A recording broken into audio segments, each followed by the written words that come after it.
اعوذ باللہ من الشیطان الرجیم بسم اللہ الرحمن الرحیم۔ ایک مرتبہ حضرت عمر رضی اللہ تعالیٰ عنہ نے ابی بن کعب رضی اللہ تعالیٰ عنہ سے پوچھا کہ بتاؤ کہ تقویٰ کسے کہتے ہیں؟ تو انہوں نے عرض کی کہ امیر المومنین، کیا آپ کا گزر کبھی ایسے راستے سے ہوا ہے جو تنگ ہو، ادھر ادھر کانٹے دار جھاڑیاں ہو، چلنا دشوار ہو؟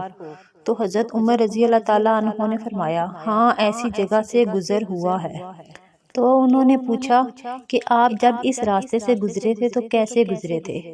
حضرت عمر رضی اللہ تعالیٰ عنہ نے جواب دیا کہ میں اس طرح گزرا تھا کہ اپنا دامن سمیٹ لیا تھا، اپنے آپ کو بچا کر بہت احتیاط سے گزرا تھا۔